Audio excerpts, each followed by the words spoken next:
안녕하세요, 덴티장입니다. 요새 환자분들 보다 보면 디스크 장애에 대해 잘못 알고 계신 분들도 많고 본인의 디스크 장애에 대해 과도하게 걱정하시는 분들을 많이 볼 수 있었는데요.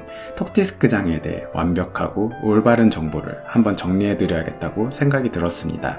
바로 들어가 볼게요. 턱관절이란 아래턱의 하악과두와 측두골의 관절하 사이에 위치하는 관절을 뜻하는데요. 턱 디스크가 이 뼈 사이에 위치하며 완충 역할을 하게 됩니다. 그리고 하악과두와 턱 디스크 사이에는 측부 인대라는 인대로 연결되어 있는데요. 이 인대는 하악과두가 활주 운동이라는 운동을 할 때 함께 움직이도록 하게 합니다. 하지만 이 인대가 늘어나게 되면 턱 디스크가 정상적인 위치에서 벗어나게 되는데요. 이를 의학적으로 턱관절 내장증 또는 과두 관절원판 복합체 장애라고 부르게 됩니다.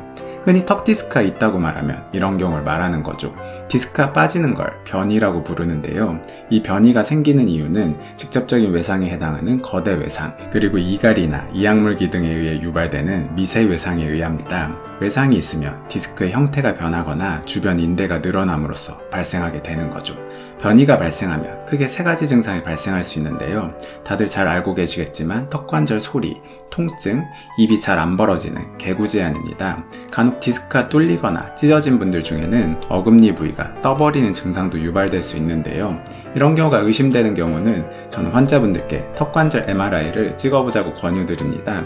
하지만 디스크가 빠진 사람 중에 30%는 증상이 아예 없는 경우도 존재하는데요. 증상이 없는 사람들을 자세히 보면 대부분 디스크가 일부만 빠져 있지만 완전히 빠져 있는 경우도 있습니다. 왜 그럴까요? 턱 디스크 뒤에는 원판후 조직이 존재하는데요. 여기에 하악과두에 의해 반복적인 힘이 가해지게 되면 건강한 턱관절에서는 이 조직이 턱 디스크와 유사한 물리적 특성을 보이는 가성 디스크로 적응된 변화를 보이기 때문입니다.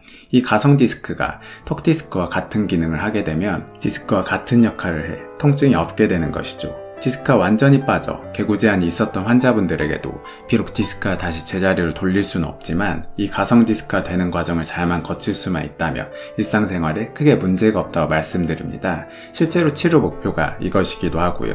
다시 돌아와서 턱 디스크 앞에 빠져 있을 때 입을 벌리면 하악과두가 턱 디스크 밑에 재이치되면서 딱 소리가 나게 됩니다. 하지만 이 재이치될 때 저항이 크지 않다면 소리가 나지 않을 수 있는데요. 소리가 나지 않는 환자를 MRI를 찍었을 때 디스크가 빠져있는 경우도 관찰할 수 있는 경우가 여기에 해당됩니다. 반대로 저항이 크다면 입을 벌릴 때나 아래턱을 앞으로 내밀 때 디스크가 빠진 쪽으로 턱이 틀어졌다가 다시 정중선으로 돌아오는 편이라는 소견이 관찰됩니다.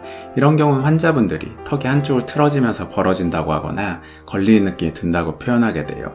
여기서 디스크가 완전 변이되거나 디스크의 형태 변형이 심한 경우 저항이 더 커질 수 있는데요. 이때는 개구제한이 나타나게 됩니다. 개구제한은 다시 간헐적으로 발생할 수도 있고 지속적으로도 발생할 수 있는데요.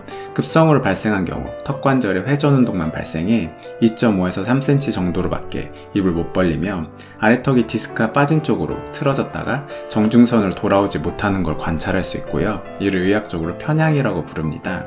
또한 반대쪽으로 턱을 움직여 보라고 하면 역시 움직임에 제한되고 통증이 유발되는데요. 교과서적으로 7mm 미만인 경우 측방 운동 및 전방 운동에 제한이 있다고 판단할 수 있습니다. 오늘은 턱 디스크 장애에 대해 기초적이면서도 개괄적인 내용에 대해 다뤄봤는데요. 다음 시간에 이어 더 디테일한 내용을 다뤄보도록 하겠습니다. 기대되신다면 구독과 좋아요, 알림 전체 설정 맞춰주세요. 감사합니다.